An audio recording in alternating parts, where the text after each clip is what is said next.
சத்தியத்தையும் அறிவீர்கள். சத்தியத்தையும் அறிவீர்கள். சத்தியம் உங்களை விடுதலையாக்கும். சத்தியம் உங்களை விடுதலையாக்கும். சத்தியத்தை அறிவீர்கள். சத்தியத்தை அறிவீர்கள். சத்தியம் என் வாழ்க்கையை விடுதலையாக்கும். என் வாழ்க்கையை விடுதலையாக்கும். ஹல்லேலூயா. ஹல்லேலூயா. தேவனுடைய சத்தியத்துக்கு நேரா நாம் கடந்து சொல்லுவோம். அப்போஸ்தலர் புஸ்தகம் 10ஆம் அதிகாரம் 38வது வசனத்தை வாசியுங்கள். நசரேயனாகிய இயேசுவை தேவன் பரிசுத்த ஆவியினாலும் வல்லமையினாலும் அபிஷேகம் பண்ணினார். தேவன் அவருடனே கூட இருந்தபடியினாலே அவர் நன்மை செய்கிறவராயும் பிசாசின் வல்லமையில் அகப்பட்ட யாவரையும் குணமாக்குகிறவராயும் சுற்றித் திரிந்தார். அல்லேலூயா. இயேசுவுடைய பணி என்ன?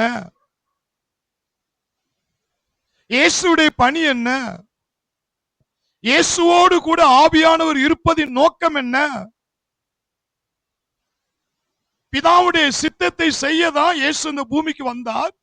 அந்த சித்தத்தை இயேசு தானாய் செய்ய முடியாது என்பதற்கு பிதா பரிசுத்த ஆவியானவர் இயேசுவோடு கூட இருக்க வைத்தார்.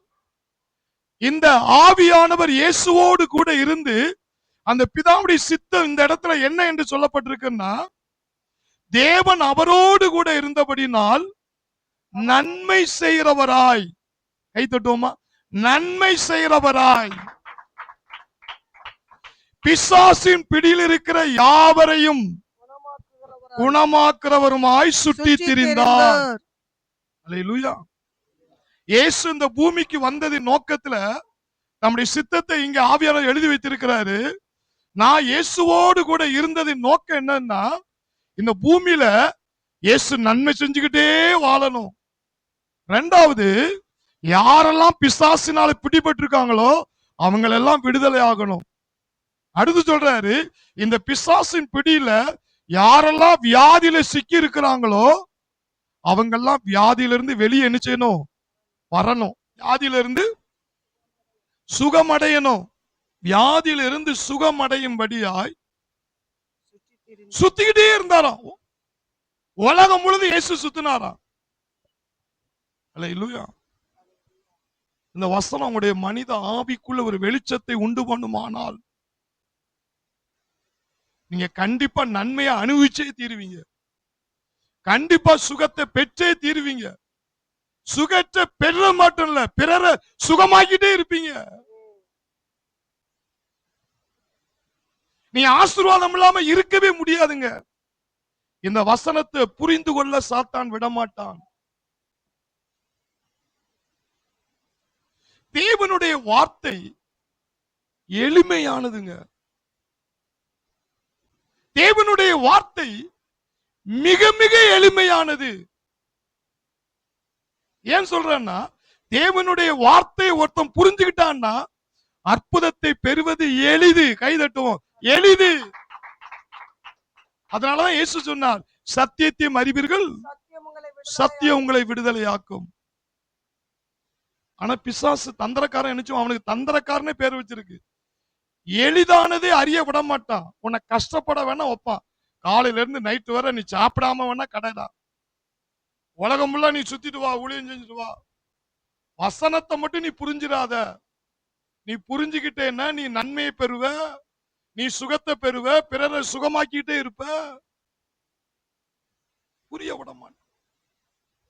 ஆனா இயேசு யார் என்பதை இங்கே வேதம் சொல்லுது. நசரனாகிய இயேசு கிறிஸ்துவை தேவன் பரிசுத்த ஆவினாலும் வல்லமையினாலும் அவரை அபிஷேகம் பண்ணினார். தேவன் அவரோடு கூட, பரிசுத்த ஆவியானவர் ஒரு மனிதனோடு இயேசுவோடு கூட இருந்தாராம். இன்னைக்கு உன்னோடு கூட இருக்குன்னா என்ன வேலை நடக்குன்னா, ஒண்ணு இயேசு மாதிரி நீ நன்மை செஞ்சுக்கிட்டே இருப்ப, இன்னொன்னு யாரெல்லாம் பிசாசு பிடியில இருக்கியோ விடுதலை ஆக்கிட்டே இருப்ப, சுகமாக்கிக்கிட்டே இருப்ப. சொல்லுங்க, நீங்க சுகமும் பெறுவீங்க, பிறரை சுகமாக்கிக்கிட்டே இருப்பீங்க. கை தட்டுவோமா? ஹல்லேலூயா, ஹல்லேலூயா. அவர் நல்லவர். சொல்லுங்க, அவர் நல்லவர், ரொம்ப ரொம்ப ரொம்ப நல்லவர்.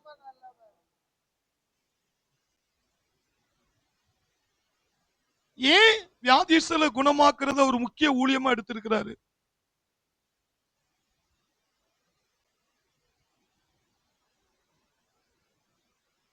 அவர் அதுக்குன்னே வந்தவர். இந்த வசனம் என்ன சொல்லப்பட்டு பாருங்க, பிசாசின் பிடியில் இருக்கிற யாவரையும் குணமாக்கும்படி சுற்றித் திரிந்தார்.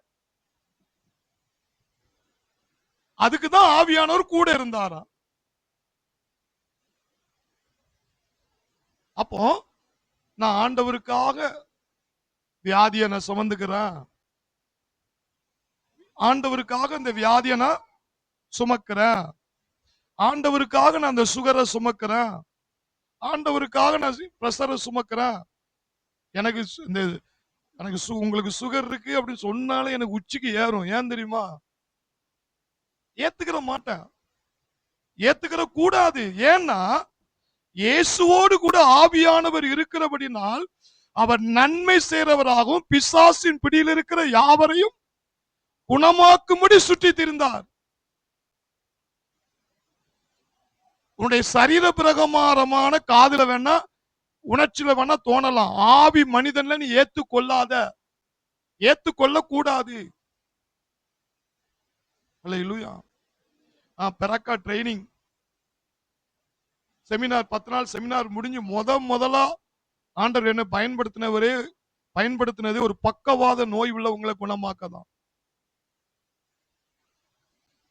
அப்ப அந்த ட்ரைனிங் முடிச்சு வந்தோன்னா வியாதிஸ்ல குணமாக்கணும் அப்படி. ஏன்னா அந்த போதனை கேட்டு கேட்டு கேட்டு கேட்டு இயேசுடைய பிரதான வேலையே அதுதான். ஐயோ, நோயோடு இருக்கிறத அவர் விரும்பவே மாட்டாரியா. நீ நோய் உள்ளவங்களை இருக்க கூடாது, விடுதலை பண்ணணும் அப்படிங்கறதுக்காகத்தான் இயேசுவை பூமிக்கு அனுப்பி ஆவியானவரை கூட வச்ச. அதனால அந்த ஆவியானவர் இயேசுவை இருக்கவே விடல. அந்த வியாதியை சுகமாக்கணும், அவரை தொட்ட யாவரும் குணமாக்கப்பட்டார்கள், அவருடைய ஆடையை தொட்ட யாவரும் குணமாக்கப்பட்டார்கள். அல்லேலூயா. அப்போ ஒரு வீல் சேர்ல அந்த அம்மாக்கு 65 வயசு இருக்கும். அவங்க எத்தனையோ வருஷம் விசுவாசி, ஏஜ் அசம்பிளி கார்டு விசுவாசி. ஈச்சர்ல அவங்க பக்கவாத பிரஷர் ஓவர்னால கை கால் இழுத்து நடக்க முடியாம வீல் சேர்ல தான் இருக்காங்க.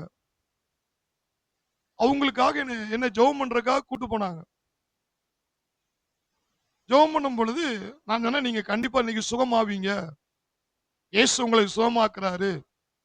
அப்ப அவர் மாப்பிள்ளை சொல்றாரு, எப்பா நீ ரட்சிக்கப்பட்டதே, நீ எத்தனை வருஷம் ரட்சிக்கப்பட்டு எத்தனை வருஷம் ஆயிருக்கும், எப்பொழுது விசுவாசி தெரியுமா? இவங்க பாலாச தினகரருக்கு ஞானஸ்தானம் கொடுத்த பாலாசாரியர் பீடல உள்ள விசுவாசி. அவங்களுக்கு எவ்வளவு சத்தியம் தெரியும் தெரியுமா?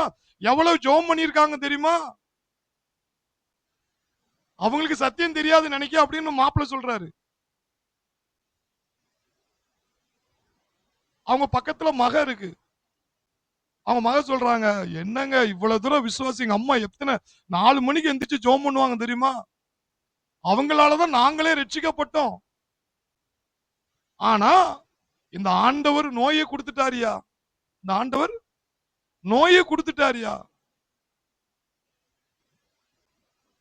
அவர் கணவர் சொல்றாரு, நான் கூட அவ்வளவு பக்தியா இருக்க மாட்டாங்க, என் மனைவி அவ்வளவு பக்தியா இருப்பா, அவளுக்கு 2 காலும் விளங்காம கையும் விளங்காம அப்படி இருக்கிறான்னா ஆண்டவர் எதுக்குதான் அந்த சோதனையை கொடுக்கிறாரோ? எதுக்குதான்? மாப்பிள்ளை ஒண்ணு சொல்லுது, மக ஒண்ணு சொல்லுது, கடைசியில் அந்த நோயாளி என்ன சொல்றாங்க தெரியுமா? சரி, ஆண்டவர் இந்த நோய் மூலியமா என்ன செய்றாரு? மகிமைப்பட போறாரு. இந்த நோயை கொடுத்து என்னை குணமாக்கி என்னை மகிமைப்படுத்த போறாரு. 3 பேரும் 3 கருத்தை சொல்றாங்க. 3 பேரும் 3 கருத்தை சொல்றாங்க. நான் அவங்ககிட்ட சொல்றேன் என்ன தெரியுமா? 3 பேருடைய கருத்துமே தவறு. கை தட்டுமா? 3 பேருடைய கருத்துமே தவறு. ஏன்னா அந்த அப்போஸ்தலர் 10:38 பாத்தீங்கன்னா இயேசுவுக்கு வியாதியா இருக்கிறது பிடிக்காதான். அவர் வியாதி உள்ளவங்களை விடுதலை ஆக்கிக்கிட்டு சுகமாக்குறவராவே சுத்திக்கிட்டு இருந்தாரா. எங்க வியாதி, எங்க வியாதி, எங்க வியாதி, எங்க பிசாசு, இத விரட்டிக்கிட்டே தான் சுத்திட்டு இருந்தாரா. அவர் மகிமைப்படணும்னா வியாதியை கொடுத்துதான், அதுக்கப்புறம் சுகமாக்கிதான் அவர் மகிமைப்படணும் அவசியம் இல்லை. அவங்க சொன்ன உடனே நான் பைபிள்ல அந்த வசனத்தை எல்லாம் எடுத்து காட்டுறேன். அப்போஸ்தலர் 10:38 சொன்ன ஏங்க அவரு வியாதியை கொடுக்கிறவர் இல்லங்க, வியாதியை விரட்டுறதுக்குன்னே வந்தவரு. ஏசாயா 53:5 விளக்குனா உங்களுக்கு. ஏசாயா 53:5 எடுத்து வாசித்து பாருங்க. நம்முடைய மீறுதலின் நிமித்தம் பாருங்க, ஒரு மனிதன் பாவத்தின் மீறுதல் நிமித்தம் அவர் காயப்பட்டு, இயேசு காயப்பட்டு, நம்முடைய அக்கிரமங்களின் நிமித்தம் நம்முடைய அக்கிரமத்தின் நிமித்தம் அவர் நொறுக்கப்பட்டார், நமக்கு சமாதானத்தை உண்டு பண்ணும் ஆக்கினை அவர் மேல் வந்தது, இயேசு மேல் விழுந்தது, அவருடைய தழும்புகளால் குணமாகிறோம்,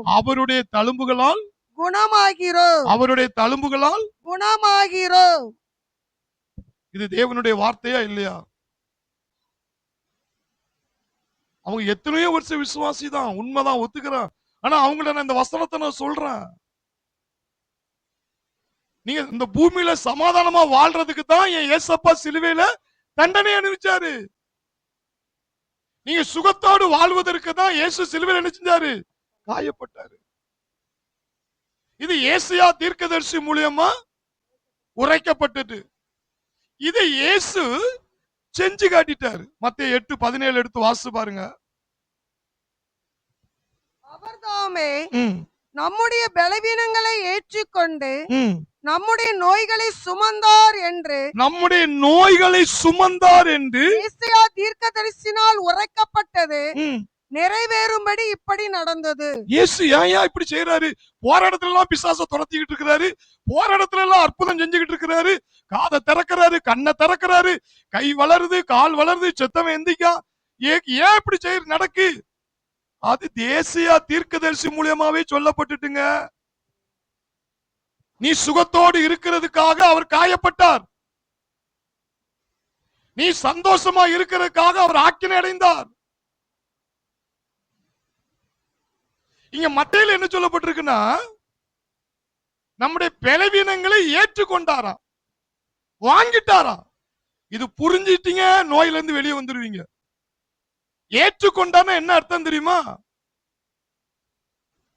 உங்கள்ட்ட இருக்கிற நோய அவர் வாங்கிட்டாராம். உங்கள்ட்ட இருக்கிற பாவ சாபத்தை என்கிட்ட போடு, என் மேல போடு. நீ இருக்க கூடாது, நீ நோயோடு இருக்க கூடாது, அந்த நோயை என் மேல போடு. வசனத்தை பாருங்க, ஏற்றுக்கொண்டு நம்முடைய பலவீனங்களை ஏற்றுக்கொண்டு நம்முடைய நோய்களை சுமந்தார். அப்படிப்பட்டவர் நமக்கு நோயை கொடுப்பாரா? எல்லாரும் பக்கத்து பாருங்க, உங்க நோய இயேசு அவர் வாங்கிட்டாராம். உங்க தரித்திரத்தை இயேசு வாங்கிட்டாராம். உங்க பாவத்தையும் அவர் தம்மேல போட்டாராம். அதனாலதான் இயேசு நிக்கிற இடமெல்லாம் அற்புதம். துப்புனாரு, எச்ச துப்பி கண்ணுல பூசினாரு, அற்புதம். ஏன்?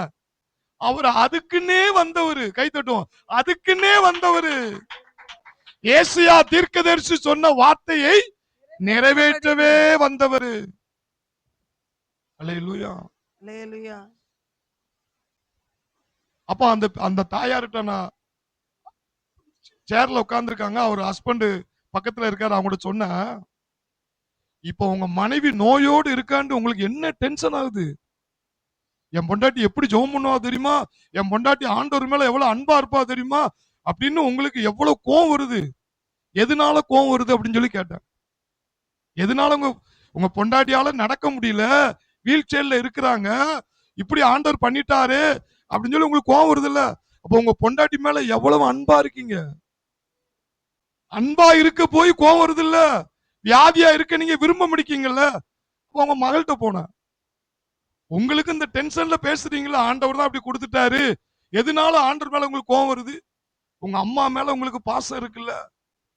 உங்க அம்மா மேல பாசம் இருக்கிறதுனால என் அம்மா வியாதியா இருக்க கூடாதுன்னு துடிக்கீங்கல்ல?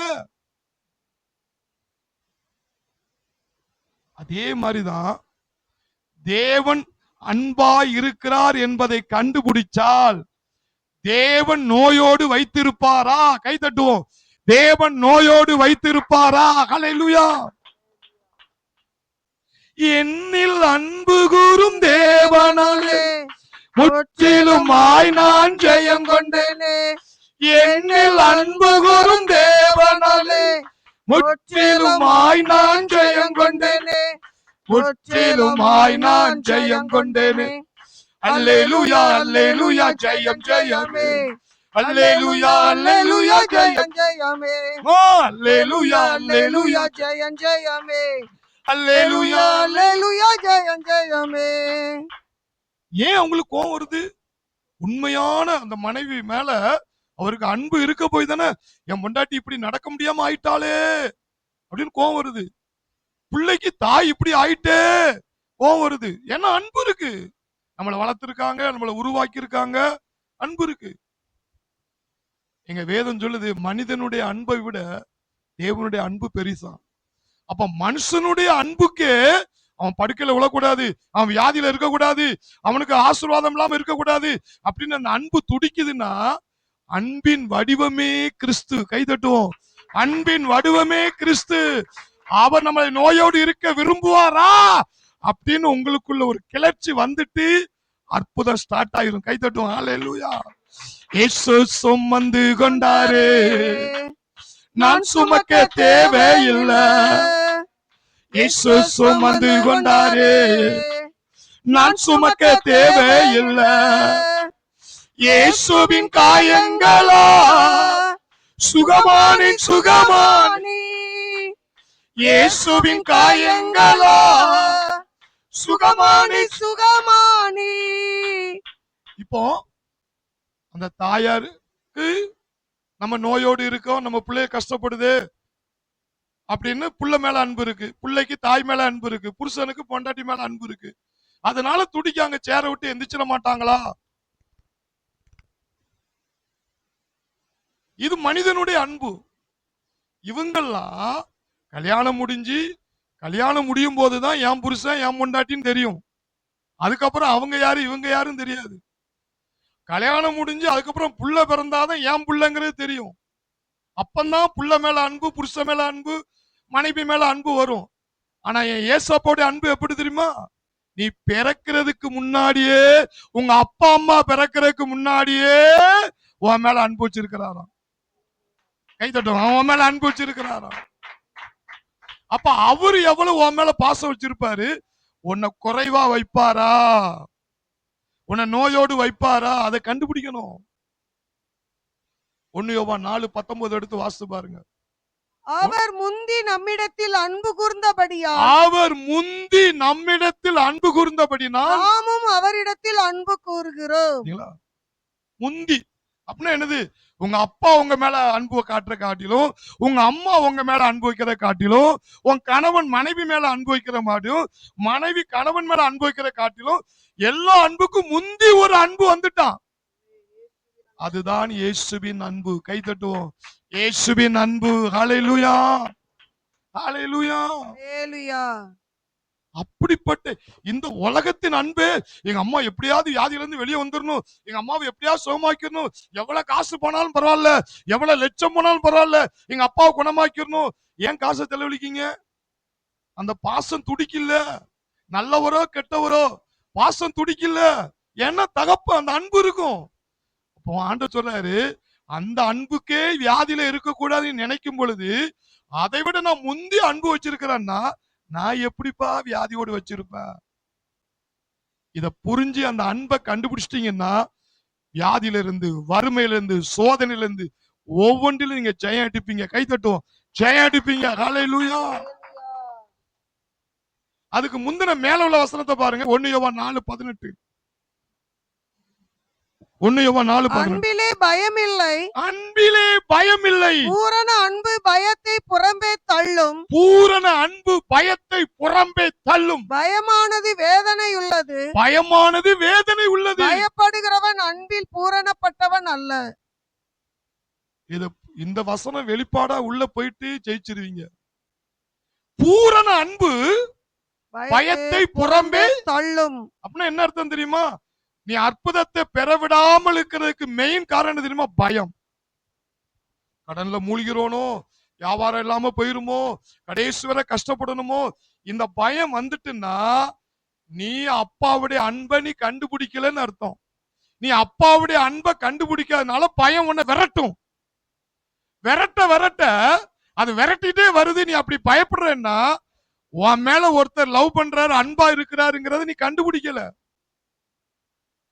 உன் கஷ்டத்தை சிலுவையில போக்கி இருக்கிறாரு, உன் தரித்திரத்தை போக்கி இருக்கிறாரு, உன் நோயை சுமந்து இருக்கிறாரு. அந்த அன்பை நீ இன்னும் நீ கண்டுபிடிக்கலன்னு அர்த்தம். நீ அதை கண்டுபிடிக்காதனால ஆட்டோமேட்டிக்கா உன் வாழ்க்கை, உன் எதிர்காலம் எல்லாத்தையும் குறித்து உனக்கு பயம் கொடுக்கு. ஆனா வேதம் சொல்லுது, பூரண அன்பு பயத்தை புறம்பே தள்ளும். சொல்லுங்க, பூரண அன்பு பயத்தை புறம்பே தள்ளும். பயப்படுகிறவன் அன்பிலே பூரணப்படல. அன்பை கண்டுபிடிக்கலையா? அன்பை கண்டுபிடிக்கல. இன்னொன்னு, அன்புல அவன் டீப்பா இல்ல, அவன் தேவனோடு சரியாவே இல்ல. அதனால அவனுக்கு ஆட்டம் கொடுக்கு. அல்லேலூயா. ஐயோ, எதிர்காலம் என்ன ஆகுமோ, வாழ்க்கை என்ன ஆகுமோ, தொழில் என்ன ஆகுமோ. ஆனா வேதம் சொல்லுது, அன்பிலே பூரண அன்பில்லாதவன் என்ன இல்லையா? பூரண அன்பு பயத்தை பூரண அன்பு பயத்தை புறம்பே தள்ளும். பயமானது வேதனை உள்ளது. அது என்ன செய்யுமா? வேதனை உள்ளது. நீ லவ், அந்த தேவனுடைய அன்பை கண்டுபிடிக்கலன்னா ஒவ்வொரு நாளும் நீ செத்து செத்து தான் பிழைக்கணும். அது வேதனை உள்ளது என்று சொல்லப்பட்டிருக்கு. என்ன உள்ளது? வேதனை உள்ளது. வேதனை உள்ளது. அது வேதனை உள்ளது. அடுத்து சொல்லிட்டாரு, பயப்படுறவன் அன்பில் பூரணப்பட்டவன் அல்ல. நீ சிலுவையினுடைய அன்பை நீ கண்டுபிடிக்காதனாலதான் பயப்படுகிறவன். சொல்லுங்க, பயப்படுறவன் அன்பில் என்ன செய்யலையா? பூரணப்படவில்லை. ஏதோ ஒரு காரியத்தை குறித்து உனக்கு பயம் கொடுக்கு அப்படின்னா, நீ ஏசப்பா சிலுவையில வைத்த அன்பை நீ கண்டுபிடிக்கல. சிலுவையில வச்சிருக்க அன்பை என்ன செய்யல? இன்னும் உங்களுக்கு இன்னும் கொஞ்சம் டீப்பா புரிய வைக்கணும்னா யோவானுக்கு திருப்புங்க. யோவான் 3ஆம் அதிகாரம். யோவான் சுவிசேஷம் 3ஆம் அதிகாரம் 15 எடுத்து வாசிங்க. தன்னை விசுவாசிக்கிறவன் எவனோ அவன் கெட்டு போகாமல் நித்திய ஜீவனை அடையும்படிக்கு உயர்த்தப்பட வேண்டும். நல்லா கவனிங்க. இயேசு சிலுவையில மரிச்சு அவர் தொங்குறதுக்குள்ள ரகசியம் என்னமா? நீ கெட்டு போக கூடாதான், நித்திய ஜீவனை, சுகத்தை, சமாதானத்தை, செழிப்ப, ஐஸ்வர்யத்தை நீ அணிவிக்கணுங்கிறதுக்காக அவர் சிலுவையில உயர்த்தப்படணுமா? ஐயா, இனிமேதான் உயர்த்தப்பட போறாரா? உயர்த்தப்பட்டுட்டாரா? உயர்த்தப்பட்டாச்சு. அப்ப நீ அவர் உயர்த்தப்பட்டாச்சுன்னா நீ நித்திய ஜீவனை பெறணுமா பெறக்கூடாதா? பெறணும்.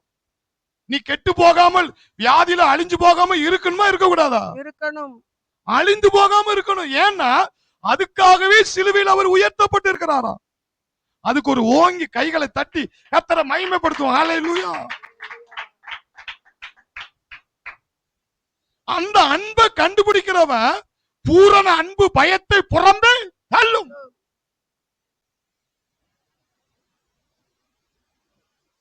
அப்ப ஒருத்தனுக்கு பயம் கொடுக்குன்னா, என் நோய்க்காக அவர் உயர்த்தப்பட்டிருக்கிறாரு, என் பண கஷ்டத்துக்காக அவர் உயர்த்தப்பட்டிருக்கிறாரு, என்னை சாபத்துக்காக அவர் சிலுவையில உயர்த்தப்பட்டிருக்கிறாரு, நான் கெட்டு போகாமல் இருக்கிறதுக்கு அவர் உயர்த்தப்பட்டிருக்கிறாரு, நான் நித்திய ஜீவனை பெறும்படி சிலுவையில உயர்த்தப்பட்டிருக்கிறாரு. ஏன் சர்ச்சில் அந்த சிலுவையை கொண்டு வைக்காங்க தெரியுமா? அந்த சிலுவையை பார்க்கும் போதெல்லாம் நான் கெட்டு போக கூடாது, நான் நித்திய ஜீவனை பெறணும், நான் சுகத்தோடு இருக்கணும். அதுதான் சிலுவையின் சின்னம். அதுக்காக தான் இந்த சிலுவையில என் அப்பா உயர்த்தப்பட்டாரு. அந்த அன்பு உனக்குள்ள கரை புரண்டு ஓடி வரணும். அந்த பூரண அன்பு உன் வாழ்க்கையில் இருக்கிற எல்லா பயத்தை விரட்டி விரட்டி அடிக்கும். அல்லேலூயா. எதிர்த்தென்னல் பிசாசே ஓடி விட்டாய், எதிர்த்தென்னல் பிசாசே ஓடி விட்டாய், எதிர்த்தென்னல் பிசாசே ஓடி விட்டாய், இயேசு நாமத்தில் எதிர்த்தென்னல் பிசாசே ஓடி விட்டாய், எதிர்த்தென்னல் பிசாசே ஓடி விட்டாய், எதிர்த்தென்னல் பிசாசே ஓடி விட்டாய், இயேசு நாமத்தில், இயேசு நாமத்தில், இயேசு நாமத்தில். ஏன்னா அந்த நாமம் தான் சிலுவையில எனக்காக உயர்த்தப்பட்டுச்சு. அல்லேலூயா.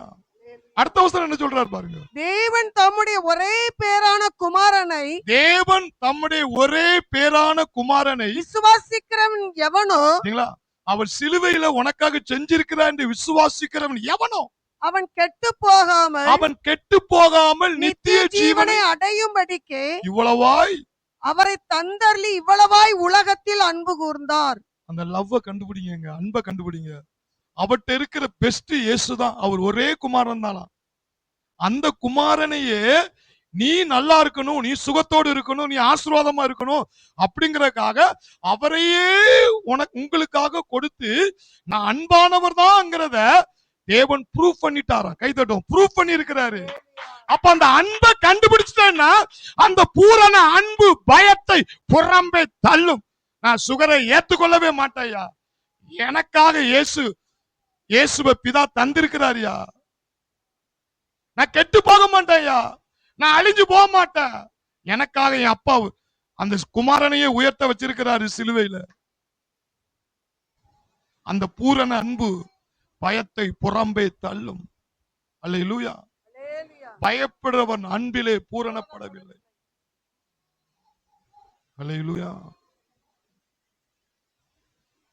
பிதா அன்பா இருக்கிறார் என்பதற்கு நிபந்தனை. அல்லேலூயா. சிலர் கேட்பாங்க, ரைட்டியா தேவன் அன்பா இருக்கிறார், பழைய ஏற்பாட்டுல என்ன போட்டு அடிச்சாரு, ஓய்வு நாள்ல விரவு பொறுக்கிட்டு இருக்கிறாரு ஆண்டவர் என்ன சொன்னாரு, ஓய்வு நாள்ல விரவு பொறுக்கிறவன ஞாயிற்றுக்கிழமை வேலை செய்யறவன கொலை பண்ணிரு, கொன்று, ஞாயிற்றுக்கிழமையில வேலை செய்யலையா கொன்று அப்படிங்கிறாரு. புதிய ஏற்பாட்டுல விபச்சாரிய கையங்களமா புடிச்சு வந்து இயேசு இடத்துல நிட்டு வராங்க. இங்க இயேசு சொல்றாரு, இனி பாவம் செய்யாத, போ, சமாதானத்தோடு போ, இனி பாவம் செய்யாத. ஏன் அங்க பழைய ஏற்பாட்டுல அப்படி இருக்கிறாரு, இங்க எப்படி இருக்கிறாரு? சீசர்களே இயேசு இடத்துல அத மாதிரி தான் கேட்காங்க. பழைய ஏற்பாட்டுல அப்படி செஞ்சாருல்ல, அது மாதிரி யோவான் எருசலேமுக்கு போகும் பொழுது, இயேசு எருசலேமுக்கு போகும்போது கூட யார் இருக்கா? யாக்கோபு இருக்கிறாரு, யோவான் இருக்கிறாரு, 2 பேர் இருக்காங்க. ஏன்னா எருசலேமுக்கு போனான்னா அவரை என்ன செய்யணுமா? ஏற்றுக்கொள்ளணுமா. அங்க ஜனங்கள் என்ன செய்யல? ஏற்றுக்கொள்ளல. உடனே சீசர்களுக்கு கோபம் எப்படி வருது? எலியா அக்னி இறக்கி நொறுக்கி போட்டார்ல, இப்ப எல்லாத்தையும் நொறுக்கும். உடனே இயேசு சொல்றாரு, லூக்கா 9:55-56 எடுத்து வாசிங்க. அவர் திரும்பி பார்த்து நீங்கள் இன்னும் ஆவி உள்ளவர்கள் என்பதை அறியீர்கள் என்று அதட்டி, நீங்கள் இன்னும் ஆவி உடையவர் என்பதை அதட்டி, மனுஷகுமாரன் மனுஷருடைய ஜீவனை அழிக்கிறதற்கு அல்ல, மனுஷனுடைய ஜீவனை அழிப்பதற்காக அல்ல, ரட்சிக்கிறதற்கே வந்தார் என்றார். கை தட்டுவோமா? ஐயா, அவர் கொல்றதுக்கு வரல, உன்னை ரட்சிக்க வந்தா.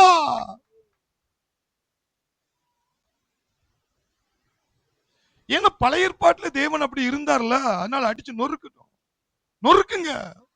உங்களை ஏற்றுக்கொள்ளல. யாக்கோப்பு யோவானுக்கு துடிக்கி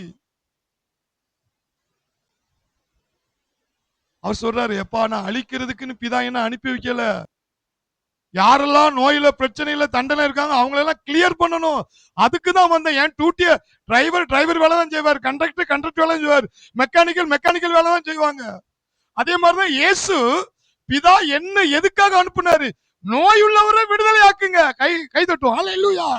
அவர் அதைத்தான் செய்வாரு, மாத்தி செய்யவே மாட்டார். அல்லேலூயா. பழைய ஏற்பாட்டுல என்ன நடந்துச்சுன்னா, நான் சொல்லுக்கு கீழ்ப்படியாதனால வார்த்தை மீறவங்களுக்கு அந்த பனிஷ்மெண்ட் கொடுத்தாரு. அப்ப புதிய ஏற்பாட்டுல வார்த்தை மீற தானே செய்றாங்க.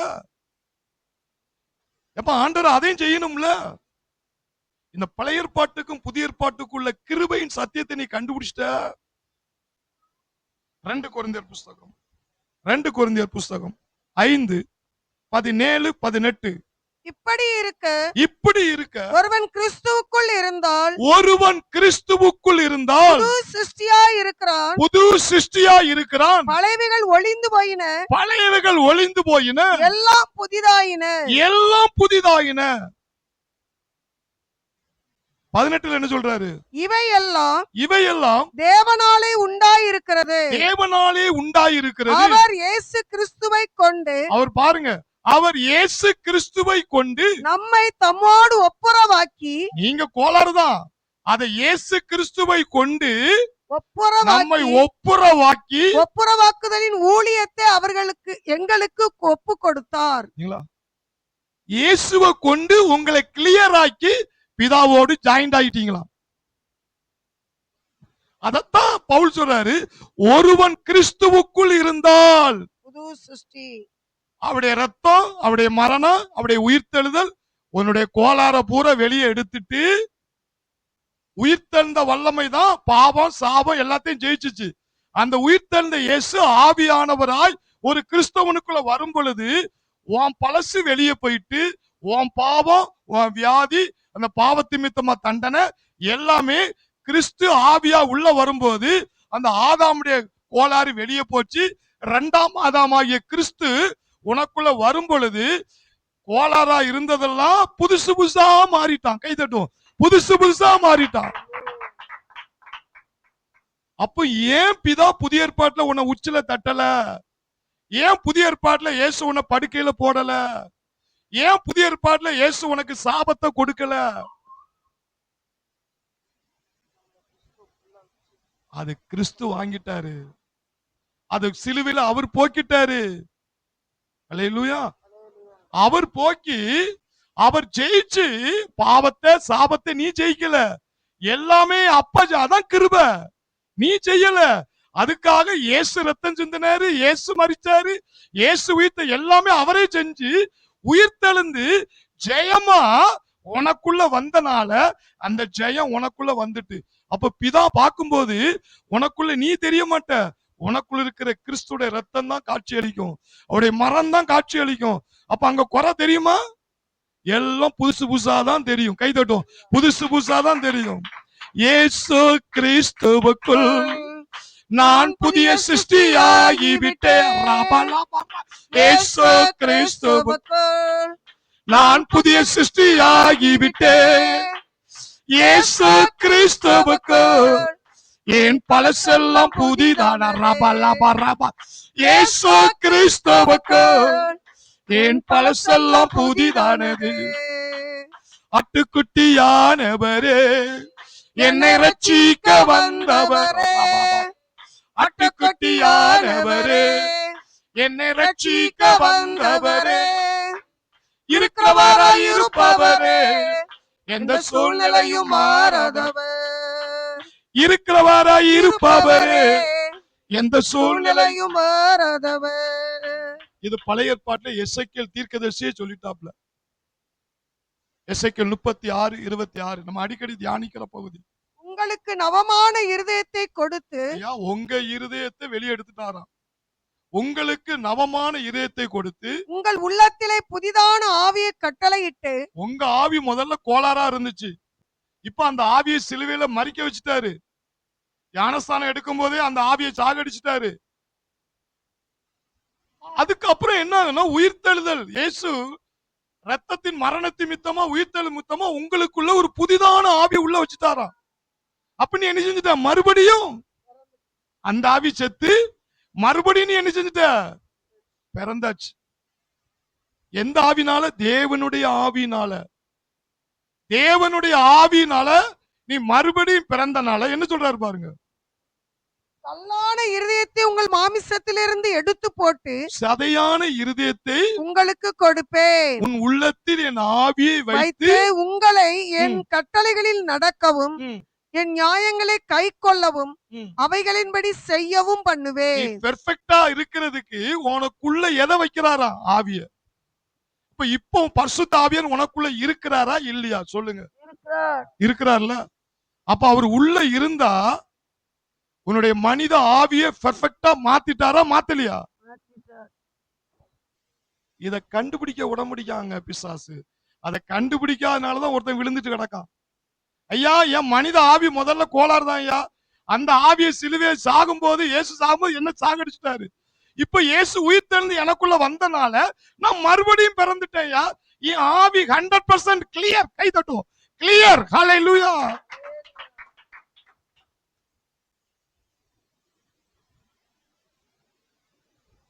அதனாலதான் பவுல் இந்த வார்த்தையை சொல்றாரு.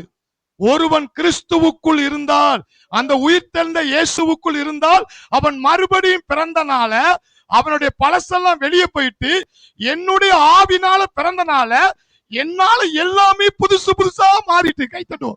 புதுசு புதுசா மாறிட்டு. அதுதான் மறுபடியும் பிறந்திருக்கிற சத்தியம் அவனுக்கு தெரியணும்.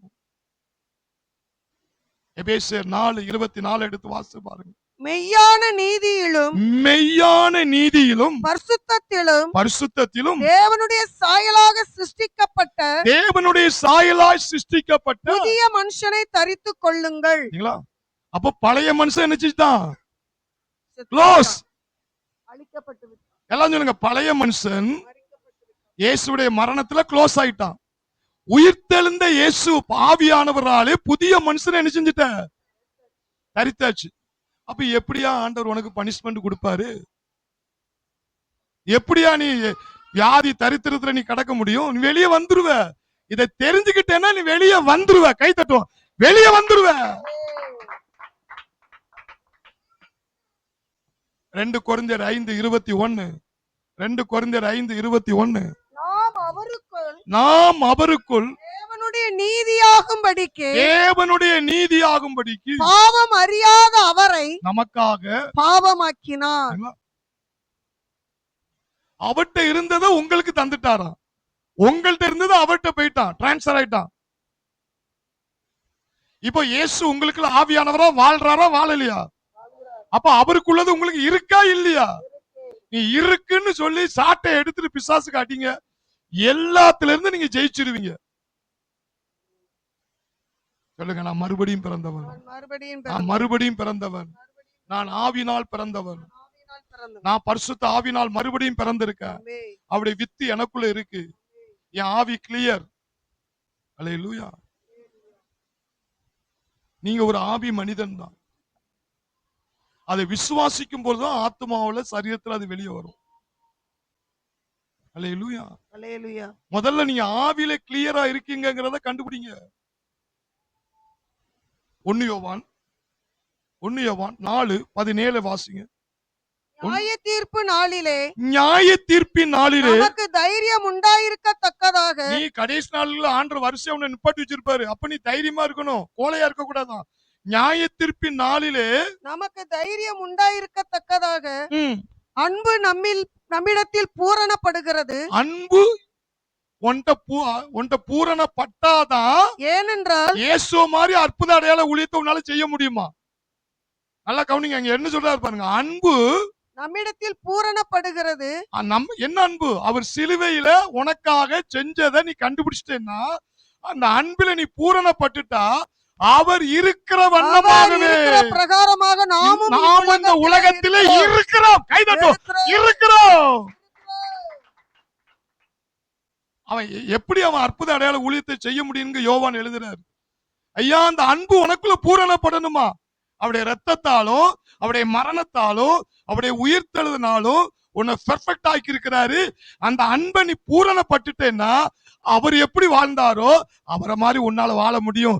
லாசரே எழுந்திரே. முடியுமா முடியாதா? அந்த அன்பு உனக்குள்ளே பூரணப்பட்டால் கைத்தட்டும். இருக்கிறவராய் இருப்பவரே, எந்த சூழ்நிலையும் மாறாதவர். ஓ க்ளோரி க்ளோரி. இருக்கிறவராய் இருப்பவரே, எந்த சூழ்நிலையும் மாறாதவர். வார்த்தையில் மாறாதவர், அவர் கிருபையில் மாறாதவர். வார்த்தையில் மாறாதவர், அவர் கிருபையில் மாறாதவர். அழைத்த அழைப்பிலே மாறாதவர், என்னை அழைத்தவர் அந்த அன்பு மாறாது. அழைப்பிலே மாறாதவர், என்னை அழைத்தவர் மாறாதவர். 1 யோவான் 3:9 எடுத்து வாசிங்க. தேவனால் பிறந்த எவனும் பாவம் செய்யான், ஏனெனில் அவருடைய வித்து அவனுக்குள் தரித்திருக்கிறது. எத்தனை தடவையோ படிச்சிருப்பீங்க, ஆனா அந்த வெளிச்சத்தை நீ கண்டுபிடிச்சீங்களா? தேவனால் பிறந்தவனுக்குள்ள என்ன இருக்கான்? அவருடைய வித்து உனக்குள்ள இருக்கான். அதனால அவன் பாவம் என்ன செய்ய மாட்டான்? அந்த வித்து எங்க இருக்கு?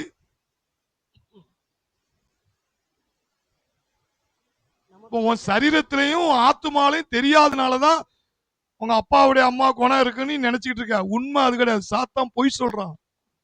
நீ ஒரு ஆவி, தேவன் ஒரு ஆவி. அந்த ஆவியானவர் வரும்போது நீ ரெண்டாவது மறுபடியும் பிறந்துட்ட. அப்ப நீ அப்பாவுக்கு பிறந்திருக்கன்னா அந்த அப்பாவுடைய வித்து உனக்குள்ள இருக்குமா இருக்காதா? அதான் சொல்லப்பட்டிருக்கு. அந்த வித்து உனக்குள்ள இருக்கிறபடினால் அவன் என்ன செய்ய மாட்டானா? செய்ய மாட்டான். அவன் பாவம் செய்ய மாட்டான். மாட்டான். தேவனால் பிறந்த எவனும் பாவம் செய்யான். ஏனெனில் அவருடைய வித்து அவனுக்குள் தரித்திருக்கிறது. அவன் தேவனால் பிறந்தபடியினால் பாவம் செய்ய மாட்டான். எவ்வளவு கிளியரா யோவான் எழுதியிருக்காரு பாருங்க. இது எங்க இருக்குன்னா உங்களுடைய ஆவியில நடந்திருக்கு. இதை நீ விசுவாசிக்கும் பொழுதுதான் அது ஆத்துமால சரீரத்துல வெளியே. முதல்ல உன் ஆவியில வேலை நடந்திருக்கு. நான் சும்மா ரசிக்கப்பட்டேன், நான் சும்மா சபைக்கு வந்தேன் அப்படின்னா நீ கடைசி வரை சும்மா தான் இருக்கணும். நீ தேவனால் பிறந்தவையா, தேவனுடைய வித்து இருக்கியா, உன்னால பாவம் செய்ய முடியாதியா, உன் ஆவியில கிளியரா இருக்கியா, அப்படி நீ அதை கண்டுபிடிச்சாதான் அந்த வல்லமை நீ ஆத்துமால கடத்த முடியும். அந்த வல்லமை நீ சரீரத்துல கடத்த முடியும். அல்லேலூயா. அந்த சத்தியத்தை, அந்த பூரண அன்பை நீ கண்டுபிடிச்சிட்டன்னா உன்னால பாவம் செய்ய முடியாது. கை தட்டுவோம். அல்லேலூயா, அல்லேலூயா. எபிரேயர் 9:12-14 வரை வாசிங்க சீக்கிரம். வெள்ளாட்டுக்கடா இளங்காலை இவைகளுடைய இரத்தத்தினாலே அல்ல. வெள்ளாட்டுக்கடா இளங்காலுடைய இரத்தத்தினால அல்ல, நம்முடைய சொந்த இரத்தத்தினாலும் நம்முடைய சொந்த இரத்தத்தினாலும் ஒரே தரம் மகா பரிசுத்த ஸ்தலத்திலே பிரவேசித்து நித்திய மீட்பை உண்டு பண்ணினார். அது எப்படி எனில் காலை வெள்ளாட்டுக்கடா இவைகளின் இரத்தமும் தீட்டுப்பட்டவர்கள் மேல் தெளிக்கப்பட்ட கடாரியின் சாம்பலும் சரீர சுத்திகரிக்கும்படி பரிசுத்தப்படுத்துமானால் பழைய ஏற்பாட்டுல அந்த ஆடு மாடு கடாயுடைய ரத்தமே சுத்திகரிக்க ஆகுமானால் நித்திய ஆவினாலே ஜீவனுள்ள தேவனுக்கு தாமே பழுதற்ற பலியாக தேவனுக்கு ஒப்பு கொடுத்த கிறிஸ்துவுடைய ரத்தம் ஜீவனுள்ள தேவனுக்கு ஊழியம் செய்வதற்கு உங்களுடைய மனசாட்சியினுடைய செத்த கிரியைகளை சுத்திகரிப்பது எவ்வளவு நிச்சயம். எவ்வளவு அழகா சொல்றாரு. 12 என்ன சொல்றாரு தெரியுமா? நம்ம நினைக்கன்னா இனிமேதான் மாத்த போறாரு, இனிமேதான் மாத்த போறாரு, இனிமேதான் மாற போறாரு. ஐயா, அவர் என்னைக்கு ரத்தம் சிந்தினாரோ, என்னைக்கு மரிச்சாரோ, ஒரே அந்த வசனம் எப்படி இருப்பாருங்க, ஒரே தரம் மகா பரிசுத்த ஸ்தலத்திலே பிரவேசித்து நித்திய மீட்பை உண்டு பண்ணினார். நீ அதை விசுவாசிச்சேன்னா அப்பமே உன் ஆவியில கிளியர் பண்ணிட்டாரு. அல்லேலூயா. அதுக்கு விளக்கம் தான் கீழே கொடுக்கிறாரு. ஐயா, பழைய ஏற்பாட்டுல கடாக்குடைய ரத்தமே உன்னை கிளியர் பண்ணுனா அவருடைய சொந்த ரத்தம் உன்னுடைய ஊழியம் செய்வதற்கு, அற்புத அடையாள ஊழியம் செய்வதற்கு, அவருடைய குரலை கேட்பதற்கு, அபிஷேகத்தை பெறுவதற்கு தடையா என்னென்ன சத்த கிரியா இருக்கோ அத்தனை அந்த ரத்தம் கிளியர் ஆக்கிட்டியா. கைத்தட்டும். கிளியர். ஓ ரக்கா சந்தரா மல்லக்கா படாதரா ரகடாடா துரலா ரபாஷந்தரா. கல்லறைக்குள்ள குழிக்குள்ள போகும் வர அழுதுகிட்டே இருக்காத. நான் பாவி, நான் பாவி, நான் மண்ணு, நான் தூசி, நான் குப்பை. இப்படி மண்ணு சொல்லி மண்ணாவே போயிரும். நீ பேசுறத நீ பெற்றுக்கொள்வா என்று வேதம் சொல்லுது. ஐயா, அவருடைய ரத்த நீ சுத்திகரிப்பது எவ்வளவு நிச்சயா. அந்த ரத்த என்ன ஊழியம் செய்ய, அற்புத அடையாள ஊழியத்துக்கு என்ன தகுதியாக்கிட்டியா. எழுப்புதலை செய்து தகுதியாப்பது அதிக நிச்சயம் என்று சொல்லிட்டாரியா. அந்த ரத்தம் மகா நித்திய மீட்பை உண்டு பண்ணிட்டியா. பிசாசு என்ன குற்றப்படுத்தவே முடியாதியா. அற்புத ஊழியத்தை தடுக்கவே முடியாதியா. அல்லேலூயா. இந்த வெளிப்பாடு இருந்தால் நீங்க நன்மை செய்றவராய் பிசாசின் பிடியில் இருக்கிற யாவரை குணமாக்கும்படி சுத்தி திரிவீர்கள். எடுத்து வாசிங்க எபிரேயர் புஸ்தகம், எபிரேயர் புஸ்தகம் 12:22-24 வரை. ஓ க்ளோரி க்ளோரி க்ளோரி. நீங்களோ சீயோன் மலையினிடத்திற்கும். நல்லா பாருங்க, எங்க போய் உங்களை ரத்தம் சேர்த்துட்டான். நீங்களோ எல்லாரும் நீங்களும் சொல்லும்போது பக்கத்துல ஒரு தட்டு தட்டுங்க. நீங்களோ வேற யாரும் சொல்லல. நீங்களோ சீயோன் மலையினிடத்திற்கும் ஜீவனுள்ள தேவனுடைய நகரமாகிய பரம எருசலேமிடத்திற்கும் 1000-10,000 தேவ தூதர்களிடத்திற்கும் 1000-10,000 தேவ தூதரிடத்திலும் பரலோகத்தில் பேரெழுதி இருக்கிற முதற் பேரானவர்களின் சர்வ சங்கமாகிய சபையினிடத்திற்கும் யாவருக்கும் நியாயாதிபதியாகிய தேவனிடத்திற்கும் பூர்ணராக்கப்பட்ட நீதிமான்களுடைய ஆவிகளிடத்திற்கும் பூரணமாக்கப்பட்ட நீதிமான்களா மேல இருக்காங்க. யாரு? தோமையாரு, சவேரியாரு, அந்தோனியாரு, எல்லாரையும் அந்த லிஸ்ட்ல இருக்காங்க பாத்தீங்களா? அந்த உங்களுடைய இயேசுடைய ரத்தம் எங்க கொண்டு உங்களை சேர்த்திருக்கான். புது உடன்படிக்கையின் மத்தியஸ்தராகிய இயேசுவின் இடத்திற்கும் ஆபேலினுடைய ரத்தம் பேசினதை பார்க்கலும் இயேசுவின் ரத்தம் நன்மையானவைகளை பேசுகிற ரத்தமாகிய தெளிக்கப்படும் ரத்தத்தின் இடத்திற்கும் வந்து சேர்ந்தீர்கள். எங்க போய் நம்ம லிஸ்ட்ல போய் இருக்கோமா? ஐயா, தோமையாரு, அந்தோனியாரு, தினகரரு, விக்கல்ஸ்வர்த்து, கேத்ரின் குல்மால், இவங்க எல்லாம் பூரண நீதிமான்களா மேல போய் இருக்காங்க வச்சுக்கிறீங்களா? அந்த இடத்துல நம்மளை சேர்க்கும்படியாக அந்த ரத்தம் மத்தியஸ்தரா இருந்து பிதாவிடத்துல பரிந்து பேசி இயேசு உட்கார்ந்து இருக்கிறாரா? அந்த இடத்துலயும் நீங்க போய் சேர்ந்துட்டீங்களா? 1000-16 தூதர்களிடத்திலையும் கொண்டு போய் சேர்த்துட்டாங்களா? அப்ப அந்த ரத்தத்துடைய பவரை நீ கண்டுபிடிச்சிட்ட. சும்மா பாவி பாவி மண்ணு தூசின்னு சொல்லிட்டு இருக்காத. ஐயா, இயேசுவின் ரத்தத்தினால் கழுவப்பட்டவன் எந்த லிஸ்ட்ல இருக்கிறான்? எங்க போய் சேர்ந்து இருக்கிறான்? எந்த சங்கத்துல அங்கமா இருக்கிறான்? எந்த ஆவியரிடத்துல அவன் ஐக்கியமா இருக்கிறான்? இதை நீ கண்டுபிடிச்சிட்டா நீ தலையை தொங்க போட மாட்ட. வர்ற பிசாசெல்லாம் இயேசுவின் நாமத்தினால விரட்டி அடிப்ப. வியாதியஸ்தரை இயேசுவின் நாமத்தினால விரட்டி அடிப்ப. அற்புத அடையாளம் ஊழியம் செய்வதற்கு இந்த வெளிப்பாடு 100க்கு 100 உங்களுக்கு தெரிஞ்சே ஆகணும். கை தட்டும். ஹல்லேலூயா, ஹல்லேலூயா, ஹல்லேலூயா. பூரணமாக்கப்பட்ட சும்மா ரத்தம் ரத்தம் ரத்தம் ரத்தம், முன்ன ரத்தம் பின்ன ரத்தம் வலது ரத்தம், அந்த ரத்தம் என்ன எங்கெல்லாம் கொண்டு இணைச்சிருக்கியா? அவ்வளவு பரிசுத்தமான, அவ்வளவு எனக்கு ஆசீர்வாதத்தை ஆண்டவர் தந்திருக்கிறாரா? ஹல்லேலூயா. எத்தனை பேர் விசுவாசிக்கிறீங்க? நாம் கண்களை மூடுவோம். Oh glory glory glory glory. ராகா சந்தார் அல்லா ரபாகா போட. நசரனாகிய இயேசு கிறிஸ்துவை தேவன் பரிசுத்த ஆவினாலும் வல்லமையினாலும் அபிஷேகம் பண்ணபடினார், தேவன் அவரோடு கூட இருந்தபடினால் நன்மை செய்கிறவராய் பிசாசின் பிடியில் இருக்கிற யாவரையும் குணமாக்கும்படி சுற்றி திரிந்தார். அவர் நல்லவர் தெரியுமா? அவர் நல்லவர் தெரியுமா? முதல்ல அதை கண்டுபிடிச்சாலே நீங்க வியாதியில இருந்தோ, வறுமையில இருந்தோ, பண கஷ்டத்துல இருந்து வெளியே வந்துருவீங்க. ஏன்னா உங்க அப்பாவோ, உங்க அம்மாவோ, உன் மனைவியோ, உன் கணவனோ, உன் பிள்ளையோ கஷ்டப்படும் போது உனக்கு துடிக்குன்னா உன் அன்பு, அவங்க மேல அன்பு இருக்க போய் தானே துடிக்கி. ஆனா அதை விட முந்தி அன்பு கூர்ந்துட்டாராம் இயேசு. நீ உன் அப்பாவை பாக்குறதுக்கு முன்னாடி, நீ உன் அம்மாவை பாக்குறதுக்கு முன்னாடி, உன் கணவனை பாக்குறதுக்கு முன்னாடி, உன் மனைவியை பாக்குறதுக்கு முன்னாடி, உன் பிள்ளையை பாக்குறதுக்கு முன்னாடியே இயேசு முந்தி அன்பு கூர்ந்திருக்கிறார்னா அவர் உன் மேல எவ்வளவு பாசம் துடிக்கும் அவருக்கு. அப்படிப்பட்ட தேவன் உன்னை தரித்திரத்துல வைப்பாரா? வியாதியில வைப்பாரா? உன்னை சத்ரு உன்னை தொட அனுமதிப்பாரா? அந்த அன்பை நீ கண்டுபிடிச்சிட்ட. எனக்காகதான் சிலுவையில உயர்த்தப்பட்டாரு. என்னை உயர்த்த அவர் தன்னை தாழ்த்தினார். என்னை சுகத்தோடு இருக்க அவர் காயப்பட்டார். எனக்கு சமாதானத்தை கொடுக்க அவர் ஆக்கினை சுமந்தார். மெய்யாகவே மெய்யாகவே என் பாடுகளை ஏற்றுக்கொண்டார். என் நோயை வாங்கிட்டாரு அவரு, என் பலவீனத்தை வாங்கிட்டாரு, என்னுடைய சரித்திரத்தை அவர் வாங்கிட்டாரு, ஏற்றுக்கொண்டார். என் இருந்து அவர் வாங்கிட்டார், டிரான்ஸ்பர் பண்ணிட்டாரு. அந்த அன்பை கண்டுபிடிச்சிட்ட. பூரண அன்பு பயத்தை புறம்பே தள்ளும்.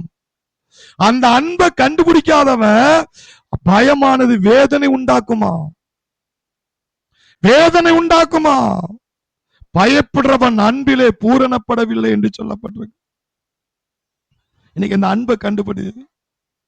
தன்னுடைய சொந்த குமார் என்று பாராமல் உனக்காக அவரை தந்தாராம். ஏன்னா நான் அன்பான தேவன் என்பதை ப்ரூஃப் பண்றாரு. என்கிட்ட இருக்கிற பெஸ்ட் இயேசு தான், ஒரே குமாரன், அவரையே உனக்காக தந்திருக்கிறேன்னா நான் உன் மேல எவ்வளவு அன்பு வச்சிருக்கேன்னு தெரியுமா? அப்படிப்பட்ட தேவன் உன்னை வியாதியில விடுவானா? விட மாட்டேன். அது எப்படி வந்துச்சோ அது ரிட்டர்ன் அப்படி போகுது. ஒரு வழியா வந்தது 7 வழியா ஓட போகுது. ஒரு வழியா வந்த கஷ்டம் 7 விதமா ஓட போகுது. உன் குடும்பத்துல சமாதானத்தை சீர்குலைச்சான்ல, நீ அது அப்படி இருக்கணுங்கிறதுக்காக தேவன் விரும்பல, அது இருக்க கூடாதுங்கிறதுக்காக அவர் ஆக்கினை சிலுவையிலே சுமந்தார். ஏசப்பா உங்க அன்புக்கு நன்றி ராஜா, 1000 கொடா கொடி நன்றி அப்பா, எனக்காக சிலுவையில செஞ்சிருக்கீங்களே. அந்த அன்பை கண்டுபிடிக்காதனாலதான் வியாதியை கண்டு நான் பயப்படுறேன், எதிர்காலத்தை குறித்து நான் பயப்படுறேன். இப்ப நான் கண்டுபிடிச்சிட்டேன், பூரண அன்பு பயத்தை புறம்பே தள்ளும். பயப்படுறவன் அன்பிலே பூரணப்படல. இந்த சத்தியத்தை நீ ஆழமா உள்வாங்கு. இதை எவ்வளவுக்கு எவ்வளவு நீ உள்வாங்குறியோ கர்த்தர் உன்னை கொண்டு அற்புத அடையாள ஊழியத்தை செய்ய போறாரு. 2வது சொல்றாரு, ஐயா நீ மறுபடியும் பிறந்த சத்தியம் உனக்கு ஆழமா உள்ள போணும், ஆழமா உள்ள போணும். ஒருவன் கிறிஸ்துவுக்குள் இருந்தால் புது சிருஷ்டியா இருக்கிறான், பலவைகள் எல்லாம் ஒளிந்தது, எல்லாம் புதிதானது சொல்லிட்டு அடுத்து சொல்றாரு, இயேசு கிறிஸ்துவை கொண்டு உங்களை ஒப்புரவாக்கிட்டாரா, கிளியர் பண்ணிட்டாரா. ஐயா எபிரேயர் 10:10 சொல்லப்பட்டிருக்கு, அவர் சரீரத்தின் ஒரே பலியினால் உன்னை பரிசுத்தமாக்கிட்டாரு. எபிரேயர் 10:14 சொல்றாரு, அவர் ஒரே பலியினால் என்றென்றைக்கு உன்னை பூரணப்படுத்தி இருக்கிறாரா, பெர்ஃபெக்ட் ஆக்கிட்டாரா. அதை நீ கண்டுபிடிச்சிருக்கியா? அந்த பழைய மனுஷனை சிலுவையில சாகடிச்சு இயேசு உயிர்த்தெழுந்த ஆவியா வரும் பொழுது அந்த வித்து உனக்குள்ள இருந்தனால எல்லாம் புதுசாயிட்டுங்கிறத நீ கண்டுபிடிச்சிருக்கியா? நீ கண்டுபிடிச்சு பாரு, ஆசீர்வாதம் புதிதாகும், உன் வீடு புதிதாகும், உன் வாழ்க்கை புதிதாகும், உன் ஊழியம் புதிதாகும். கர்த்தர் அடிக்கடி சொல்லு, எல்லாமே புதுசாக போகுதுப்பா, கை தட்டும், எல்லாமே புதுசாக போகுது.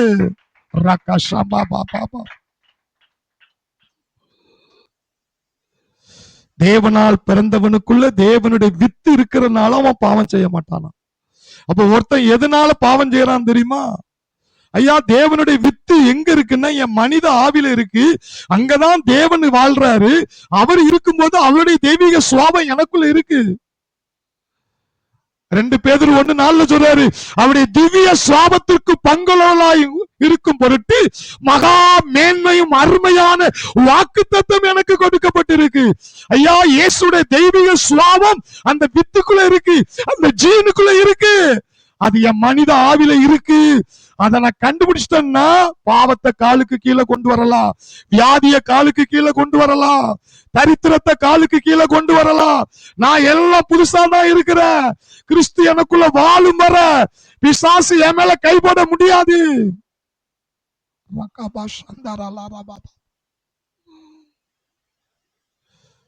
அவருடைய அன்பு நம்ம பூரணமா இருக்கிறபடினால் அவர் இருக்கிற வண்ணமாகவே இந்த பூமியில நாம் இருக்கிறோமா. அப்ப ஏன் அவரை மாதிரி அற்புதம் செய்ய முடியல? அந்த அன்பை நம்ம கண்டுபிடிக்கல சரியா. அந்த அன்பு அவரை மாதிரியே என்ன மாத்தி வச்சிருக்கு அப்படிங்கறத நீ கண்டுபிடிக்காதனால நீ தேவர்களா இருக்கிறங்கிற கண்டுபிடிக்க எப்படி ஆன? ஒன்னால அல்ல, அது என் அப்பா சிலுவையில செய்த கிருபை தியாகம். அதனால நீ அவரை மாதிரியே அவர் இருக்கிற வண்ணமாகவே இந்த உலகத்தில் நாம் இருக்கிறோம். அப்பா இது உன்னுடைய மனித ஆவில ஊடுருவன அந்த வார்த்தை.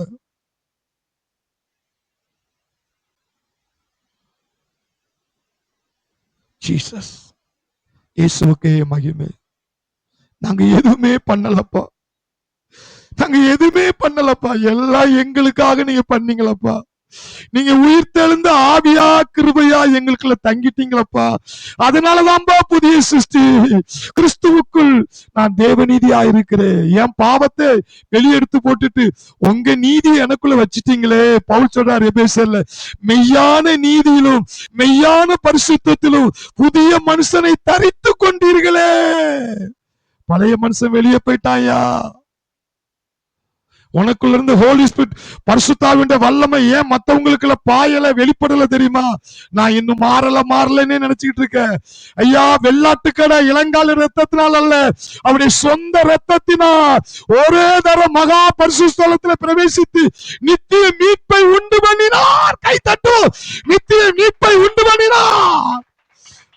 ஒரே பலினால் அவர் திரும்ப திரும்ப ரத்தம் சிந்த போறது கிடையாதுங்க, திரும்ப திரும்ப மறிக்க போறது கிடையாதுங்க. அவர் ஒரே தரத்துல ஒன்ன மாத்திரக்கான வேலையை செஞ்சுட்டாருங்க.